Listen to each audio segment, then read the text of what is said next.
Hello everybody, आज हम discuss करने वाले हैं कि लॉन्ग टर्म गोल्स जो हम सेट करते हैं। पहले तो हम लॉन्ग टर्म गोल सेट कैसे करें और उन्हें सेट करने के बाद उन्हें कितने शॉर्ट टर्म गोल्स में हम डिवाइड करें जिससे हम उन पर डेली बेस पर वर्क कर सकें। डेली बेस में हम अपने लॉन्ग टर्म गोल्स की तरफ काम कर सकें, उनकी तरफ कंट्रीब्यूट कर सकें। साथ में हम अपनी हेल्थ को और अपनी फैमिली को भी मैनेज कर सकें, रेस्ट और एंटरटेनमेंट के लिए भी टाइम निकाल सकें। जो भी हमारी प्रायोरिटी का काम है, जो कि पहले होना चाहिए, हम वो पहले करें और अपनी डेडलाइंस, जो भी हमें कहीं से भी डेडलाइंस मिल रही हैं, उन्हें हम टाइमली अचीव कर सकें विदाउट टेंशन। अपने 24 आवर्स की मैनेजमेंट में हम ज़्यादा से ज़्यादा एफिशिएंटली काम करें, कोई भी हमारा टाइम वेस्ट ना हो। मेन चीज़ें जो आज हम डिस्कस करें वो 2 बुक से ली गई है, eat that frog by Brian Tracy and 7 habits of highly effective people by Stephen R Covey. Please मेरे चैनल को सब्सक्राइब कर लो अगर आपने अभी तक सब्सक्राइब नहीं किया है तो। टाइम को मैनेज इसलिए करें कि हम अपने गोल्स को अचीव कर सकें। तो सबसे पहले हम अपने लाइफ टाइम गोल्स को डिफाइन करेंगे, जिसे हम मास्टर लिस्ट कहेंगे। इस मास्टर लिस्ट में हम वो लिखेंगे जो भी हम लाइफ टाइम अचीव करना चाहते हैं। इसमें हम तीनों फ्रंट से चीज़ें लिखेंगे जो हम चाहते हैं, जो वर्क फ्रंट पर हम अचीव करना चाहते हैं लाइफ टाइम में, फैमिली फ्रंट पर हम क्या अचीव करना चाहते हैं और अपनी हेल्थ फ्रंट पर हम लाइफ टाइम में क्या चाहते हैं। तो हम ये सारी चीज़ें इस मास्टर लिस्ट में लिखेंगे। तीनों फ्रंट लिखेंगे इसलिए हम तीनों फ्रंट्स को मैनेज कर पाएंगे। ज़्यादातर लोग इसमें सिर्फ एक ही फ्रंट लिखते हैं, इसलिए वो एक ही फ्रंट पर ही ध्यान देते हैं। इसमें जो भी गोल्स हम डिफाइन करेंगे वो रियलिस्टिक होने चाहिए, इमेजिनेशन पे नहीं, रियलिस्टिक होने चाहिए कि हाँ रियल लाइफ में हम उन्हें अचीव कर सकते हैं, अचीवेबल होने चाहिए। एग्जाम्पल ऑन द स्क्रीन है कि एक हेल्दी लाइफस्टाइल चाहता है, वो अपना घर चाहता है, अपनी कार चाहता है, मिनिमम है, मिनिमम इन द सेंस ये तो चाहिए ही चाहिए, आगे जो होगा वो देखी जाएगी। लोगों की मदद करना चाहता है और अपनी सैलरी को वो 5 लाख रुपीज़ पर मंथ पर लेकर आना चाहता है 1 लाख से। गोल्स को सेट करने के बाद हमें प्लानिंग करनी होगी in order to achieve those goals. तो हमारी जो सेकेंड लिस्ट बनेगी वो हमारी प्लानिंग की बनेगी। इसमें साथ में हम डेडलाइंस भी सेट करेंगे कि हमें ये चीज़ इतने टाइम में अचीव करनी है। जैसे कि अब इसी एग्जाम्पल को हम कंसीडर करें, उसने कहा कि उसने अपनी हेल्थ को अच्छा रखना है, तो ऑब्वियसली उसने ये सेट किया कि मैं जिम डेली करूँगा। इसमें लोग अपना खुद का एक्सरसाइज का प्लान डाल सकते हैं, अपना डाइट प्लान डाल सकते हैं कि ये चीज़ें वो लाइफ टाइम फॉलो करेंगे। उसे अपना खुद का घर खरीदना है तो इसमें वो एक सेविंग्स का प्लान बनाए कि मैं इतने पैसे इतने मंथ सेव करूँ, या मैं रेंट की इनकम सेट करूँगा, या मैं बॉन्ड्स लूँगा, या मैं शेयर्स में इन्वेस्ट करूँगा। तो ऐसे कर कर वो प्लानिंग करेगा।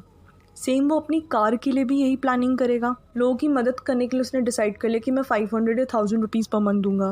प्रमोशंस के लिए मैं ओवर टाइम करूँगा, या मैं एक्स्ट्रा बॉस को हेल्प करूँगा। ऐसे कर कर हम प्लानिंग करेंगे, जिसमें साथ में हम डेडलाइंस भी लिखेंगे कि हमें ये गोल इतने टाइम में अचीव करना है।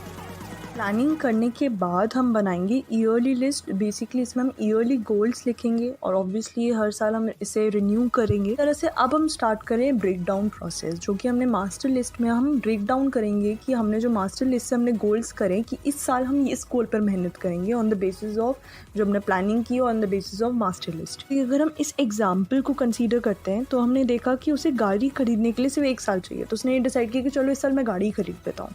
कर कर उसने अपनी ईयर लिस्ट बना दी। अब ऑब्वियसली अब उसे 5 लाख रुपए फाइनली लेकर आनी है अपनी सैलरी, तो उसने कहा कि चलो इस साल मैं 1.5 लाख लेकर आता हूँ, मैं 0.5 के लिए मेहनत करता हूँ। ऐसे ही उसने डिसाइड किया कि सेविंग करने के लिए इस साल मुझे रेंटल इनकम सिर्फ 1 लाख रुपए सिर्फ रेंट इनकम चाहिए। और प्लीज़ ईयरली गोल्स यही नहीं होता कि 1 जनवरी से ही स्टार्ट होता है। आप जिस दिन भी आप अपने प्लानिंग कर रहे हो उसी दिन से ईयरली गोल ले लो और उसको उसी दिन से 1 साल गिन लो। Yearly goals basically master list के गोल्स को लेकर छोटा कर कर 1 साल में अचीव करने की कोशिश करेंगे। It's a break down process.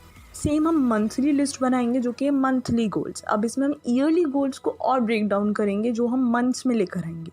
Best है इसी एग्जाम्पल को अगर हम कंसीडर करते हैं तो उसने कहा रेंटल इनकम उसे 1 लाख चाहिए, तो उसने इस साल पहले इस महीने ये डिसाइड किया कि मैं अपनी प्रॉपर्टी को रेंट पर चढ़ाऊंगा। मैं गाड़ी खरीदनी है तो गाड़ी के लिए पैसा डिपॉजिट करूंगा सेविंग अपनी सैलरी से अकाउंट में। मैं इस महीने से ओवर टाइम स्टार्ट करूंगा। जिमिंग का प्लान बना लिया कि मैं जिमिंग इतना वर्कआउट इतना घंटा करूंगा। 500 रुपये मैं इस महीने डिपॉजिट करूंगा। तो इसकी मंथली गोल्स बन गए। ऐसे ही हमारे भी मंथली गोल्स बनेंगे on the basis of yearly list.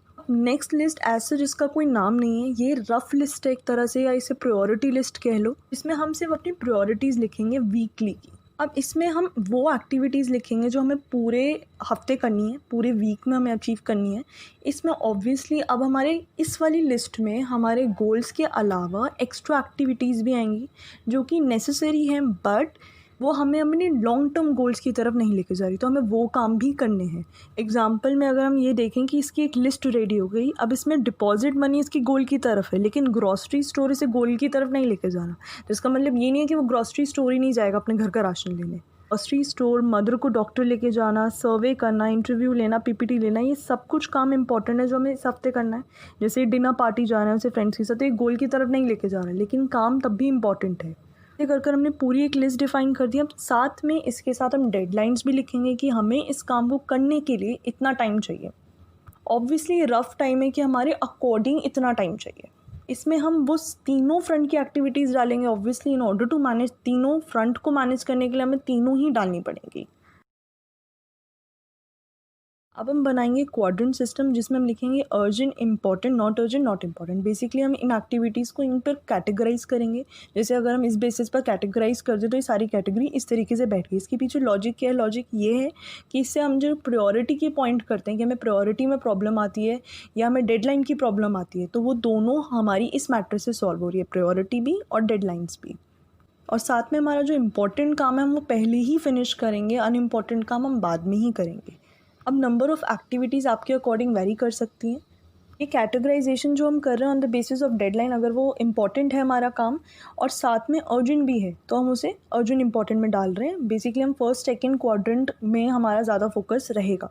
अब हम बनाएंगे weekly list. Weekly list basically अब हम सारी जो हमने टास्क ऊपर एक्टिविटीज़ लिखी हैं हम उन्हें मंडे से लेकर सैटरडे तक में डिवाइड करेंगे या संडे तक में डिवाइड करेंगे। वीकली लिस्ट में हमें ध्यान ये रखना है कि हम क्वाड्रेंट फर्स्ट और क्वाड्रेंट सेकंड की एक्टिविटीज़ स्टार्टिंग 4 डेज़ में, मैक्स 4 में कवर कर लें। साथ में क्वाड्रेंट थर्ड और क्वाड्रेंट 4 की एक्टिविटीज़ को भी हम कर लें, जिससे काफ़ी केसेस में क्या होता है, क्वाड्रेंट थर्ड और क्वाड्रेंट 4 में वो एक्टिविटीज़ होती हैं जो कि बाद में क्वाड्रेंट 1 और क्वाड्रेंट 2 में आ जाती हैं। इस केस में तो नहीं है, लेकिन बाद में आ सकती हैं, तो हमें वो काम भी ख़त्म कर देना है जिससे वो बाकी क्वाड्रेंट्स में ना मूव करे।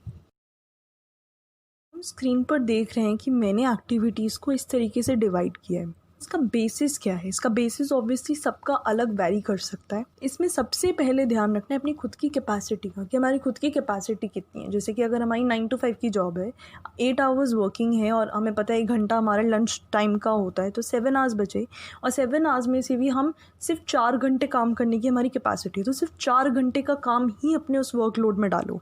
पता है आपको घर पर आने के बाद 5 साढ़े 5 बजे तक आप घर आ रहे हो, आपको फ्रेश होना है, फ्रेश होने वगैरह के बाद आपको 6:30 तक आपको टाइम लग जाता है, 6:30 आपको 7 o'clock हो जाता है, तो उसके बाद आप बाकी एक्टिविटीज़ को शेड्यूल करो। अब बेसिकली आपको अपने अकॉर्डिंग चलना है और ये रफ़ शेड्यूल है। Rough schedule in the sense कि माइंड में हम शेड्यूल कर सकते हैं। एक एक चीज़ को हम लिखेंगे नहीं कि 5 से साढ़े 5 बजे तक हम ये कर रहे हैं। मेन टारगेट है जो हमने एक्टिविटीज़ सेट करी है उन्हें हमें अचीव करना है। अब इसमें काफ़ी सारे क्वेश्चंस अराइज़ हो सकते हैं। सबसे पहला तो ये ध्यान रखना है कि मैंने इसमें कोई भी ओवर स्केड्यूल नहीं किया। Over schedule in the sense मैंने बैक टू बैक टास्क नहीं रखे हैं। बैक टू बैक टास्क हमें अपने लिए नहीं रखने। हमें एक्स्ट्रा टाइम, हमें बहुत आराम से दिख रहा है कि इस वाले स्केड्यूल में बहुत एक्स्ट्रा टाइम दिया है। तो एक्स्ट्रा टाइम इसलिए दिया है कि आपको अगर किसी ने एकदम से क्राइसिस आ जाए, एकदम से अर्जेंट सिचुएशन आ जाए, इन द सेंस आपने सोचा था ये काम 2 घंटे का है, लेकिन उस काम में अगर 3 या 4 घंटे लग जाए, तो आपके पास एक्स्ट्रा टाइम आपको दिख रहा है, राइट। रेस्ट और ब्रेक के लिए भी एक्स्ट्रा टाइम दिख रहा है। हमें अपने आप को स्केड्यूल करते हुए एक्स्ट्रा टाइम क्राइसिस के लिए और रेस्ट और एंटरटेनमेंट और ब्रेक्स के लिए रखना चाहिए। सेकेंडली मैंने इसमें ये ध्यान रखा है कि 1 टास्क एट अ टाइम। हमें ये ध्यान रखना है इसमें स्केड्यूल करते हुए कि हम एक वक्त में एक ही काम करें और इम्पॉर्टेंट और डिफ़िकल्ट टास्क जल्दी से जल्दी निपटा दो। क्यों? क्योंकि उससे आपको स्ट्रेस कम रहेगा, आपकी एफिशिएंसी, एनर्जी ऑलरेडी हाई होती है इन द मॉर्निंग, तो मॉर्निंग में अगर वो काम निपटता है तो बहुत अच्छा है, वो आप काफ़ी एफिशिएंटली कर पाओगे। अगर ये स्केड्यूल करने के बाद आपको लग रहा है कि नहीं काम काफ़ी ज़्यादा है और अगर आपके पास कोई ऑप्शन है किसी और को अपना काम देने का, डेलीगेशन का ऑप्शन है, तो डेलीगेट कर दो, तो आपका वर्कलोड कम हो जाएगा। इसमें एक क्वेश्चन ये राइज हो सकता है, जैसे कि अब इस में हम देख रहे हैं कि ग्रॉसरी स्टोर और मदर को डॉक्टर ले जाना दोनों फर्स्ट क्वाड्रेंट में, तो हम किसको मंडे में रखें और किसको ट्यूसडे में रखें। तो इसमें हमें जनरल सेंस यूज़ करनी है। अगर मदर की तबीयत ज़्यादा ख़राब है तो उन्हें डॉक्टर के ले जाओ और ग्रॉसरी स्टोर को ट्यूसडे रख दो। लेकिन आपको ये पता है कि मदर की तबीयत तो ठीक है, कोई बात नहीं, मैं ट्यूसडे को लेके जा सकता हूँ, लेकिन ग्रॉसरी स्टोर ट्यूसडे को बंद होता है, तो आप उसे मंडे कर दो। तो ऐसे आपको अपनी प्रेजेंस ऑफ माइंड को यूज़ करना है और इसमें हम रफ स्केड्यूलिंग कर रहे हैं। माइंड में हम कैलकुलेट कर रहे हैं कि इस टाइम से इस टाइम तक ये काम हो जाना चाहिए, जो इस टाइम से इस टाइम पे इतना काम में टाइम लगेगा। अगर आपने वीडियो अभी तक देखी है, इसका मतलब आप सही में टाइम मैनेज करना चाहते हो, तो I would just like to appreciate you. जो लास्ट लिस्ट बनती है वो है डेली लिस्ट, जो कि टू डू लिस्ट है। ये आपकी मर्ज़ी, आप बना सकते हो, रखो अपने पास एक रेफरेंस के लिए कि हमें आज ये गोल्स अचीव करने हैं, ये टास्क हमें अचीव करने हैं। या मोबाइल में भी लिख सकते हो या पेपर फॉर्म में अपने पास रख सकते हो। बात आती है कि एकदम से हमने सब कुछ शेड्यूल कर रखा था, लेकिन एकदम से हमें काम आ गया जो कि डंडी है, तो हम कैसे अपनी लिस्ट को एडजस्ट करें इन ऑर्डर कि हम उस काम को भी कर सकें। तो सबसे पहले हमें अपने क्वाड्रेंट सिस्टम पर जाना है और ये देखना है कि वो कौन से क्वाड्रेंट में लाई कर रहा है। तो ऑब्वियसली जिस क्वाड्रेंट में लाई कर रहा है, सपोज़ हमें पता है हमने फर्स्ट क्वाड्रेंट का काम मंडे और ट्यूसडे में रखा हुआ है और सेकेंड क्वाड्रेंट का काम हमने वेडनेसडे और थर्सडे में रखा हुआ है, तो हम उसे वेडनेसडे और थर्सडे में एडजस्ट करेंगे अगर वो सेकेंड क्वाड्रेंट का है। अगर वो फर्स्ट क्वाड्रेंट का है तो मंडे ट्यूसडे में एडजस्ट कर देंगे। तो ऐसे ही हम उस काम को पहले क्वाड्रेंट सिस्टम में देखेंगे वो कहाँ लाई कर रहा है, उसके अकॉर्डिंग हम उसे एडजस्ट करेंगे। और जो भी हमने गैप्स छोड़े हैं वो इसीलिए छोड़े हैं कि हम उसे फिल कर सकें, तो उस गैप में हम उस काम को फिल कर देंगे। इसमें मेन हमें प्रायोरिटी को देखना होगा। अगर वो काम ज़्यादा प्रायोरिटी वाला है उसे ले लो, और जो कम प्रायोरिटी वाला काम है उसे आगे ले जाओ, एक्सटेंड कर दो उसकी डेट को। इस वीडियो में हम डिस्कस करेंगे कि हम टाइम मैनेज करना सीख गए, अब हमने टाइम को मैनेज करते हुए अपने माइंड को कैसे मैनेज करना है।